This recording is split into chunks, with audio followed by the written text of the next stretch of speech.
For decades, the Grammy Awards represented the pinnacle of global music recognition. For Yoruba artists, breaking into that elite circle meant more than personal achievement.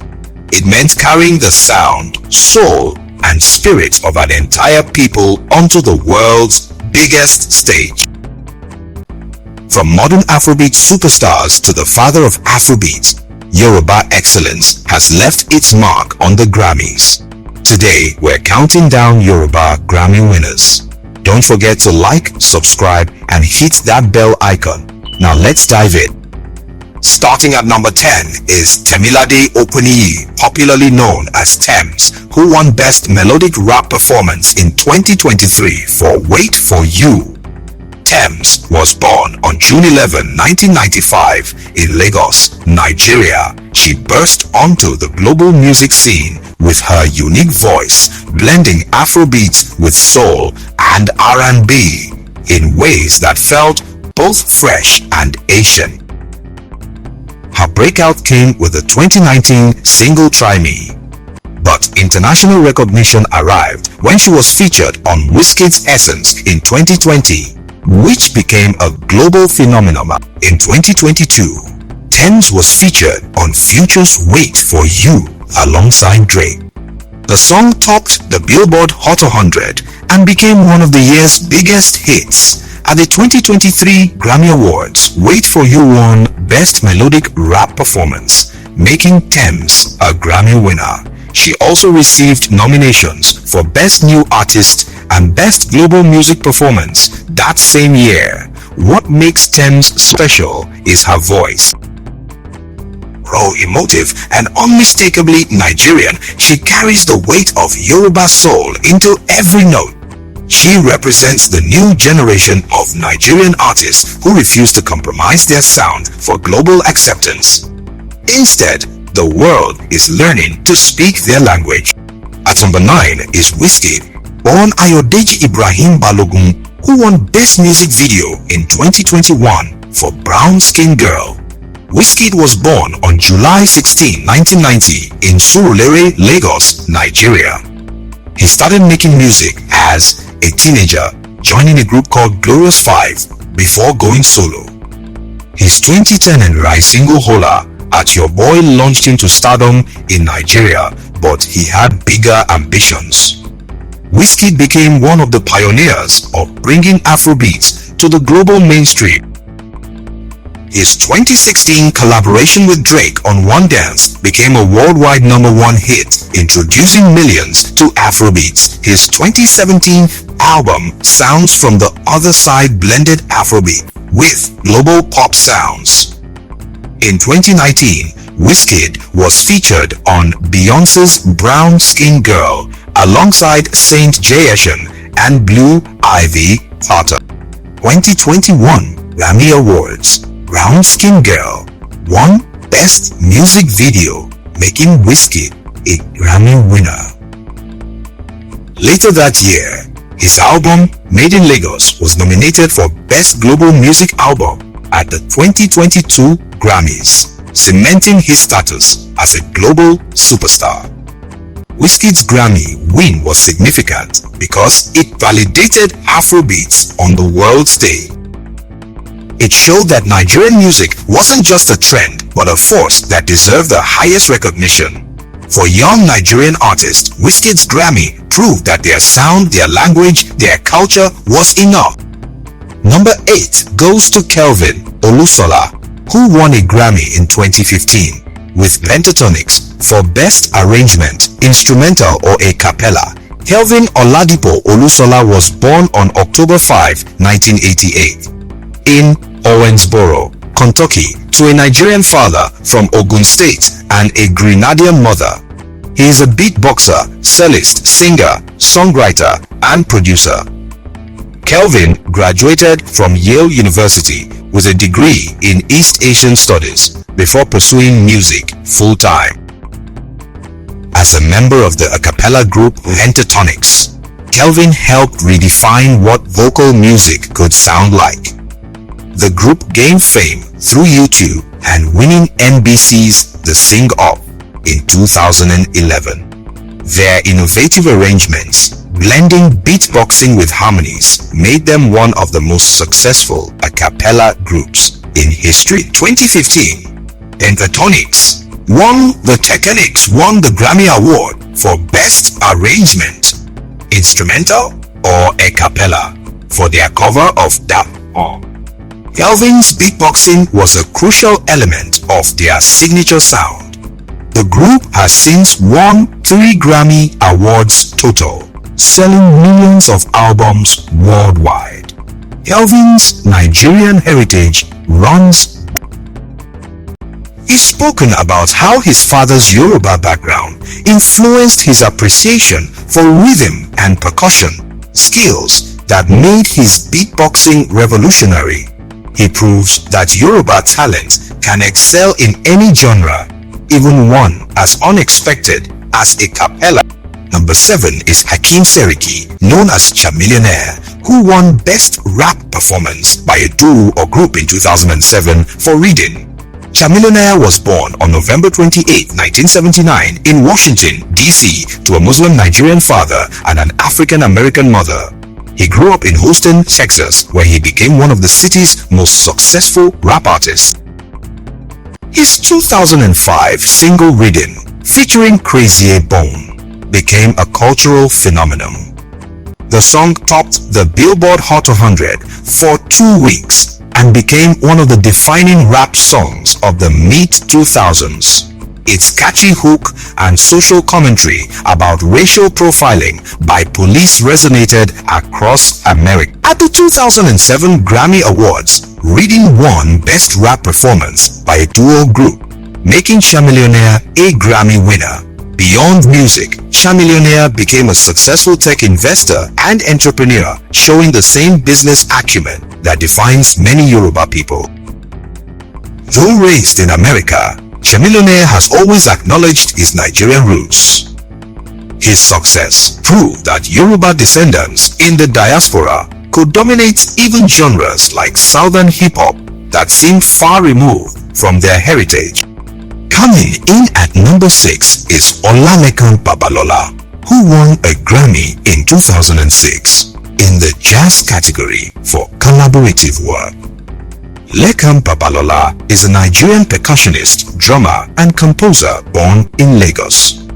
He studied at the Nigerian Institute of Music and later at the Polytechnic of North London. Lekan is a master of traditional Yoruba percussion, including the talking drum, bata, and dundun.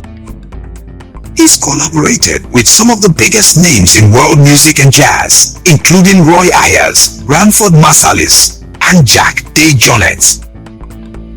His deep knowledge of Yoruba rhythms brings an authentic African voice to jazz, a genre with African roots that often forgets its origin. In 2006, Lekan won a Grammy Award for his collaborative jazz work. His ability to blend traditional Yoruba percussion with modern jazz has made him one of the most respected percussionists in the world. He continues to tour globally, carrying the sound of Yoruba drums to international audiences. Lekan represents the bridge between traditional Yoruba music and global genres. He demonstrates that the talking drum can speak in any language and that Yoruba rhythm is universal. At number 5 is Seal, born Henry Olusegun Adeola Samuel, who won Record of the Year in 1996 for Kiss from a Rose. Seal was born on February 19, 1963 in Paddington, London, to a Nigerian mother of Yoruba descent and a Brazilian father. He grew up in foster care and faced significant hardship in his early life, including battles with lupus that left distinctive scars on his face. His 1991 debut album Seal featured the massive hit Crazy, establishing him as a major talent. But it was Kiss from a Rose, originally released in 1994 and later featured in the 1995 film Batman Forever, that made Seal a global superstar. The song's haunting melody and Seal's powerful voice created something timeless.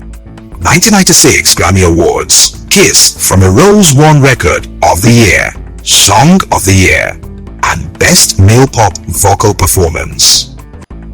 Seal took home 3 Grammys in one night, one of the biggest triumphs for any artist that year. He's won a total of 4 Grammy Awards throughout his career. Seal's Nigerian heritage is something he's always celebrated. His middle names, Olusola, are proudly Yoruba. His success in the 1990s paved the way for other British Nigerian artists, showing that Yoruba talent could conquer the mainstream pop world. Number 4 goes to Sikiru Adepoju, who won Best World Music Album in 1991 for his work on Mickey Hart's Planet Drum. Sikiru Adepoju is a Nigerian percussionist born in Erua, Oyo State. He's a master of the talking drum, an instrument central to Yoruba culture that can mimic the tones of the Yoruba language. Sikiru studied with master drummer Ayanda Sikiru before moving to the United States in the 1980s. In America, Sikiru joined Mickey Hart's Planet Drum project. Mickey Hart was the drummer for the Grateful Dead and wanted to create music that brought together percussionists from around the world. Sikiru's talking drum was a centerpiece of the project. In 1991, Planet Drum won the Grammy Award for Best World Music Album, the first year that category existed. This made Sikiru one of the first Nigerians to win a Grammy. His talking drum brought Yoruba culture to the world stage, introducing millions to an instrument that had been speaking for centuries. Sikiru continues to tour and teach, ensuring that the art of the talking drum survives for future generations. He's worked with artists like Stevie Wonder, Carlos Santana, and Eto Morera, always carrying the sound of Yorubaland with him. Taking the bronze medal at number 3 is Babatunde Olatunji, who also won Best World Music Album in 1991 for Planet Drum. Babatunde Olatunji was born on April 7, 1927 in Ajido, a small village near Badagry, Lagos State. He came from a Yoruba family and grew up surrounded by traditional drumming and ceremonies. In 1950, he moved to the United States to study at Morehouse College in Atlanta on a Rotary International Scholarship. While in America, Olatunji became one of the first African musicians to popularize African drumming in the West. His 1959 album, Drums of Passion, was groundbreaking, introducing American audiences to authentic African percussion. The album sold millions and influenced a generation of musicians, including John Coltrane and Carlos Santana. Olatunji was more than a musician. He was a cultural ambassador who taught Americans about African spirituality, rhythm, and philosophy. He founded the Olatunji Center for African Culture in New York, training thousands of students in African drumming. In 1991, alongside Sikiru Adepoju, Olatunji won the Grammy for Planet Drum. By then, he'd spent over 40 years bringing African drumming to the world. He passed away in 2003, but his legacy lives on. Without Olatunji, there might be no Western understanding of African percussion. He opened the door that every other African drummer walked through. Number 2 is Sade Adu, who won Best New Artist in 1986, becoming the first Nigerian-born artist to win a Grammy. Helen Sade Adu was born on January 16, 1959 in Ibadan, Oyo State, Nigeria. Her father, Adebisi Adu, was a Nigerian economics lecturer of Yoruba descent. Her mother, Anne Hayes, was an English district nurse. When Sade was 4, her parents separated and her mother took her and her brother back to England. She grew up in Essex and studied fashion design at St. Martin's School of Art in London. She worked as a model and fashion designer before joining the band Pride as a backup singer.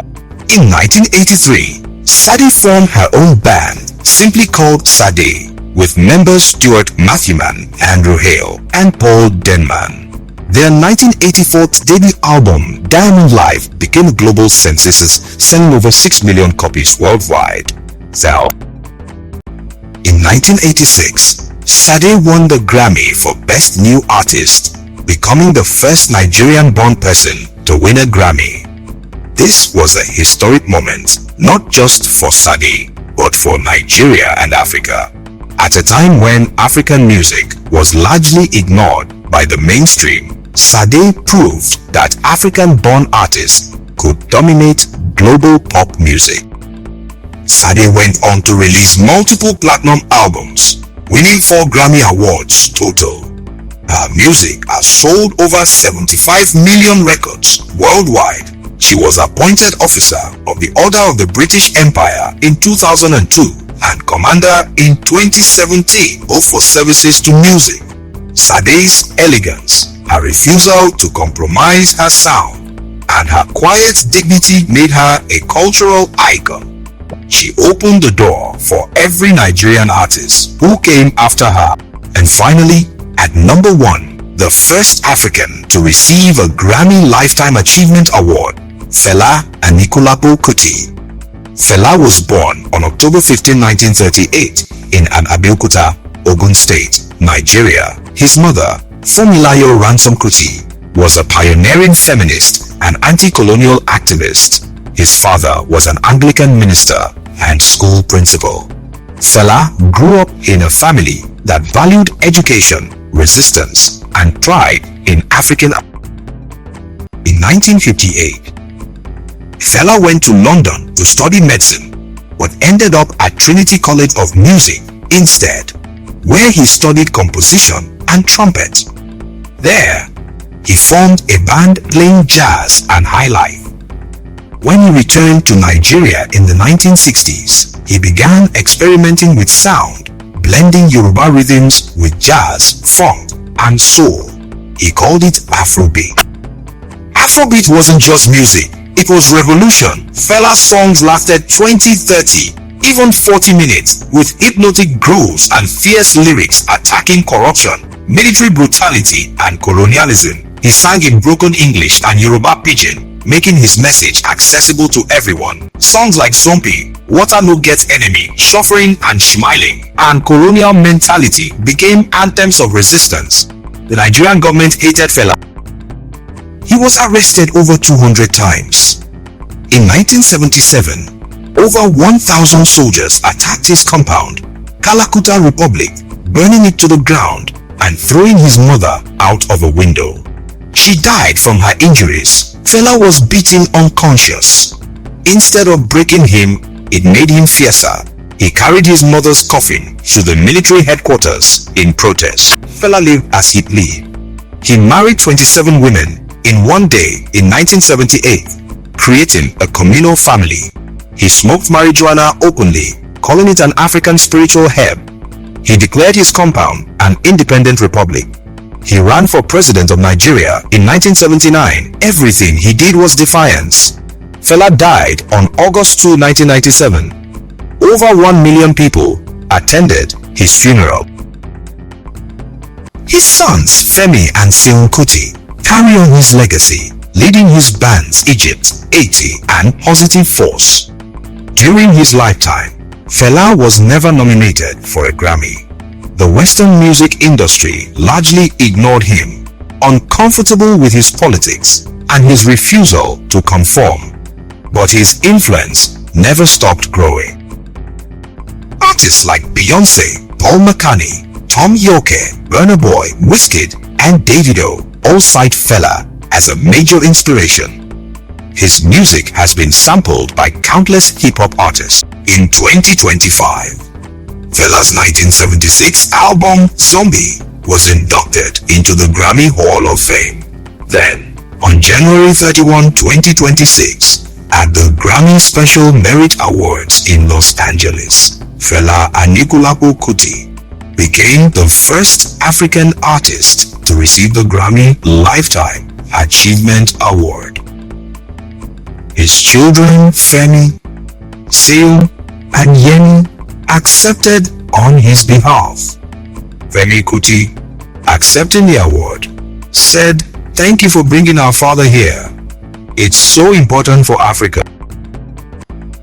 It's so important for world peace and struggle." The award came nearly 30 years after Fela's death. Some say it came too late. Others say Fela wouldn't have cared about Western validation. But what the award represents is undeniable. Fela changed music. He created a genre that influenced the world. He used music as a weapon against oppression. And now, the world has finally, officially recognized it. Why Fela is number one? Not just because of the Grammy. Because he was unapologetically Yoruba, unapologetically African, unapologetically himself. That you don't need to compromise to be great. You just need to be real. And there you have it. Yoruba Grammy winners, from Tems modern soul to Fela's revolutionary Afrobeat. Yoruba artists have conquered the world's biggest music stage. These 10 artists didn't just win awards, they opened doors, changed perceptions, and proved that Yoruba excellence is universal. Which artist inspired you the most?